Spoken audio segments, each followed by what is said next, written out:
Hi friends, எல்லாரும் எப்படி இருக்கீங்க? இன்னைக்கு நம்ம சேனல்ல என்ன ரெசிபி பார்க்க போறோம்னா, அடிக்கிற வெயிலுக்கு நல்ல ஒரு சில்லுன்னு குளு குளுன்னு ஐஸ்கிரீம் தாங்க பார்க்க போறோம். அதுக்கு வீட்ல இருக்க பொருள் பால் இருந்தாலே போதும். இந்த ஐஸ் பண்ணிடலாம். இது எப்படி பண்ணுறதுன்னு பார்க்கலாம். ரொம்ப ஈஸி தான், ரொம்ப டேஸ்ட்டாக இருக்கும். உங்கள் குழந்தைங்களாம் லீவ் டைம்களில் ஐஸ்கிரீம் வேணும்னு கேட்டாங்கன்னா, வீட்டில் பால் இருந்துச்சுன்னா, அடுத்தடுத்து ஒரு குட்டி குட்டி பொருட்கள் தான், அதுவுமே வீட்டில் இருக்கக்கூடிய பொருட்கள் தான். இதுக்காக தனியாக எதுவும் நம்ம தேடி அலைய போகிறதில்ல. அப்படிப்பட்ட ஒரு ஐஸ் தான் எப்படி பண்ணுறதுன்னு பார்க்க போகிறோம். வாங்க வீடியோக்குள்ளே போய் பார்க்கலாம்.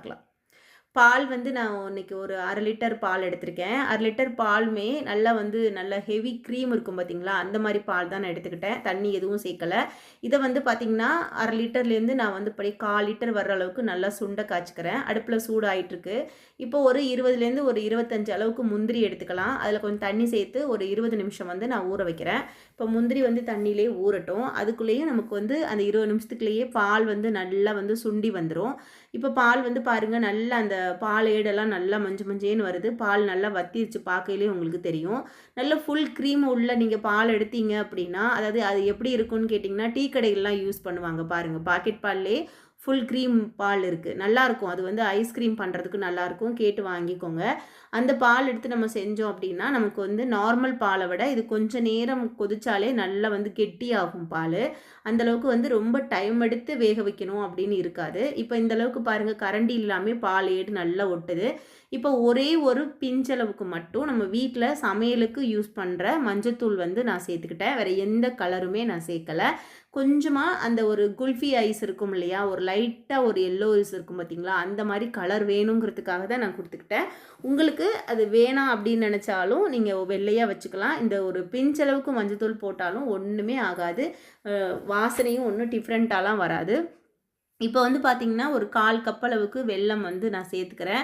அதை நான் அப்படியே உடைச்சிட்டு, அதாவது பவுடர் பண்ணிவிட்டு அளந்தோம் அப்படின்னா 1/4 கப் அளவுக்கு இருக்கும். நான் அது பெரிய பீஸாகவே போட்டுக்கிட்டேன்.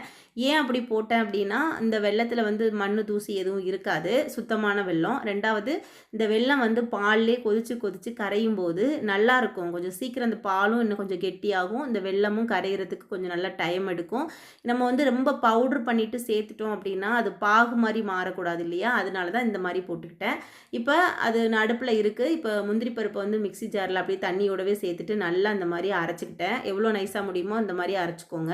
இப்போ பாருங்கள், வெல்லமே ஆல்மோஸ்ட் நல்லா கரைஞ்சிருச்சு. பால் விட இப்போ நல்லா வெந்து இன்னும் கொஞ்சம் கெட்டி பக்குவத்துக்கு வந்துருச்சு. நம்ம மஞ்சத்தூள் சேர்த்ததுனாலையும் சரி, வெல்லம் சேர்த்ததுனாலையும் நல்ல மஞ்சளாக இருக்குது பார்க்குறதுக்கு. இப்போ நம்ம அரைச்சி வச்சுருந்த நம்மளோட முந்திரியை சேர்த்துக்கலாம். இப்போ பார்த்திங்கன்னா, அந்த முந்திரி சேர்த்து இது பண்ணும்போது ரொம்ப ரொம்ப ரிச்சான ஒரு டேஸ்ட் இருக்குங்க. நல்ல டேஸ்ட் இருக்கும் சாப்பிட்றதுக்கு. பிள்ளைங்க ரொம்ப என்ஜாய் பண்ணி சாப்பிடுவாங்க. உங்களுக்கு பார்க்கலே தெரியும், அந்த கரண்டியில் அந்த பாத்திரம் ஓரத்தில் எல்லாமே பால் பால் ஏடு நல்லா ஒட்டிருச்சு. அந்தளவுக்கு நல்லா பால் காய்ச்சிருக்கோன்னு அர்த்தம். இப்போ நம்ம அரைச்சி வச்சுருந்த முந்திரியையும் சேர்த்த உடனே பாருங்கள், இன்னும் நல்லா கெட்டியாயிடுச்சு. முந்திரி சேர்த்துட்டு கொஞ்சம் நேரம் மட்டும் நீங்கள் கலந்து விட்டுட்டு அடுப்பை ஆஃப் பண்ணிவிட்டு நீங்கள் இறக்கி வச்சுக்கணும். ரொம்ப நேரம் கலக்க வேண்டாம். ஏன்னா இது இப்போவே இந்த அளவுக்கு கெட்டியாக இருக்குது. ஆறிடுச்சுன்னா நல்லா கெட்டியாயிடும். அதனால் இதை அடுப்பை அப்படியே ஆஃப் பண்ணிவிட்டு நான் சுத்தமாக ஆற வச்சதுக்கப்புறமா தான் அடுத்து நான் உங்களுக்கு காமிக்க போகிறேன். பாருங்கள், இந்த மாதிரி இருக்குது. நான் எடுத்து இறக்கி வச்சுக்கிறேன். இந்த ஐஸ் இந்த ஐஸ்கிரீம், அதாவது குச்சி ஐஸாக பண்ணுறோம், இன்றைக்கி குல்ஃபி மாதிரி டேஸ்ட்டில் பண்ணுறோம்ல, இதுக்கு எந்த ஐஸ்கிரீம் மவுல்டுன்னு தேவைப்படாது. நீங்கள் டம்ளர் இருந்தால் டம்ளர் எடுத்துக்கோங்க. இல்லைனா நீங்கள் பெரிய டிஃபன் பாக்ஸ் மாதிரி ஒன்று இருந்தாலும் நீங்கள் அதில் சேர்த்துட்டு நீங்கள் அதை எப்படி ஸ்லைஸாக எடுத்து சாப்பிட்லாம் அப்படிங்கிறதையும் நான் சொல்கிறேன். எதுவுமே வேண்டாம், பிள்ளைங்களுக்கு ஐஸ்கிரீம் பண்ணி கொடுக்கணும். நமக்கு சப்போஸ் உங்களுக்கு ஐஸ்கிரீம் ஸ்டிக்கு இல்லாட்டி கூட நீங்கள் அப்படியே பாத்திரத்தை ஒரு டப்பாவில் ஊற்றிட்டு அதை எவ்வளோ நேரம் வைக்கணும்னு சொல்கிறோன்னா அந்தளவுக்கு வச்சுட்டு நீங்கள் ஸ்லைஸாக கட் பண்ணி பிள்ளைங்களுக்கு ஒரு ஸ்பூன் போட்டு கூட கொடுத்துடலாம். அவங்க என்ஜாய் பண்ணி சாப்பிடுவாங்க. நல்லா ஆறிடுச்சு பாருங்கள். இப்போ நம்ம இதை என்ன பண்ண போகிறோன்னா, இன்னும் கொஞ்சம் எல்லா இடமும் ஈவனாக நீட்டாக இருக்கிறதுக்காக இதை மிக்ஸி ஜாரில் சேர்த்துட்டு மறுபடியும் ஒரே ஒரு சுற்று போட்டு நல்லா நைஸாக அரைச்சிக்க போகிறேன். மிக்ஸி ஜாரில் ஏற்கனவே முந்திரி அரைச்சது தான், நான் அதை கழுவலை, அப்படியே ஊற்றிட்டு நான் அரைக்க போகிறேன். ஏன்னா அதில் முந்திரியெல்லாம் ஒட்டிகிட்டு இருக்குது, நம்ம தண்ணி சேர்த்து கழுவி அதில் ஊற்ற முடியாது இல்லையா, அதனால் அப்படியே அரைச்சிட்டு நம்ம எடுத்துக்கலாம். இதை ரொம்ப நேரம் கிடையாது, ஒரு சுற்று விட்டால் போதும். ஏன்னா 1, 2 அந்த முந்திரியோடது கொஞ்சம் திப்பி திப்பியாக இருக்குல்ல, அது நல்லா அரைச்சி ஈவனாக நமக்கு சாப்பிடும்போது நல்லா டேஸ்ட்டாக இருக்கணும் அப்படிங்கிறதுக்காக தான் நான் இந்த மாதிரி அரைச்சிட்டு வந்துட்டேன்.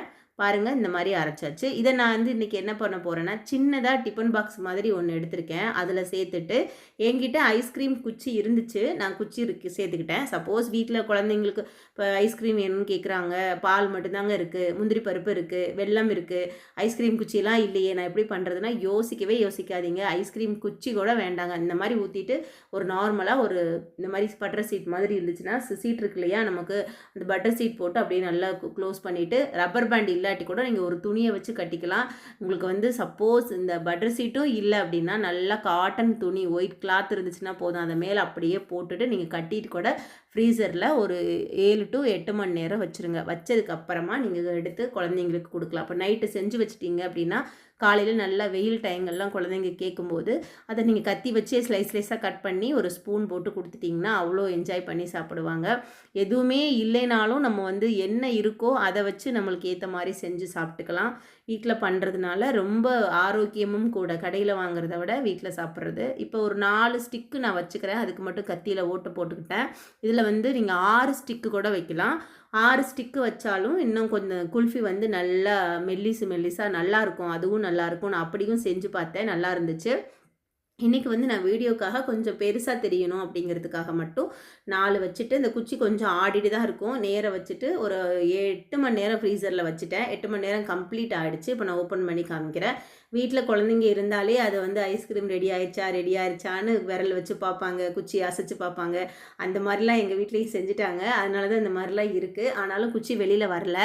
அதுக்கப்புறமா இதை வந்து எடுத்ததுக்கப்புறமா லேசாக கை வச்சு அதை அடியில் வந்து இப்படி லைட்டாக நம்மளுக்கு கையோட சூடு இருக்கு இல்லையா, அதை வச்சு இப்படி தேய்ச்சிங்கனாலே கொஞ்சம் அந்த இப்போ அடிக்கிற வெயிலுக்கு வந்து லைட்டாக அப்படியே மெல்ட் ஆகும். அப்போ அந்த குச்சியை நல்லா அப்படியே சுற்றி விட்டுட்டு லைட்டாக எடுத்துக்கலாம். ஒரு சில பேர் வந்து அதோட அடியில் தண்ணிக்குள்ளே வைப்பாங்க, தண்ணிக்குள்ளேயும் வைக்கலாம். தண்ணிக்குள்ளே வச்சா ஓவர் இப்போ ஹீட்டாக இருக்கனால சீக்கிரம் மெல்ட் ஆகிடும். நான் வந்து கையோட சூடில் வச்சே சுற்றினேன், அதில் சூப்பராக வந்துருச்சு.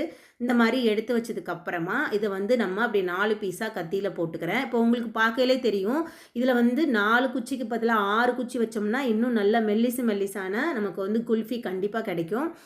அதுவும் ரொம்ப சூப்பராக இருக்கும் பார்க்குறதுக்கு. நான் கொஞ்சம் வீடியோக்காக இந்த சேஃப் வரணுங்கிறதுக்காக மட்டும்தான் நான் பண்ணிக்கிட்டேன். இதை நான் அடிக்கடி என் குழந்தைங்களுக்கு செஞ்சு கொடுப்பேன். அவங்களுக்கு வந்து ஐஸ்கிரீமே இல்லாமல் அப்படியே ஸ்பூனில் எடுத்து சாப்பிட்ற மாதிரியும் நான் செஞ்சு கொடுப்பேன். நல்ல ஒரு க்ரீமியாக சாப்பிட்றதுக்கு டேஸ்ட்டாக, வயிற்றுக்கு நல்லா அப்படியே குழுன்னு என்ஜாய் பண்ணி சாப்பிடுவாங்க அந்த வெயில் நேரத்தில். எந்த கெமிக்கலும் எந்த எக்ஸ்ட்ரா நமக்கு கலர்ஸ் எதுவும் சேர்க்காம நமக்கு வந்து வீட்டில் இருக்க வெல்லமோ நாட்டு சர்க்கரையோ வச்சு ஒரு சூப்பரான குல்ஃபி ஐஸ் செஞ்சாச்சு. நீங்களும் ட்ரை பண்ணி பாருங்கள். எல்லார் வீட்லேயுமே பால் இருக்கும். குழந்தைங்க கேட்கும்போது இது மாதிரி பண்ணி கொடுங்க. பிடிச்சிருந்தா சப்ஸ்கிரைப் பண்ணிக்கோங்க, ஷேர் பண்ணிக்கோங்க. ஓகே ஃப்ரெண்ட்ஸ், பாய்.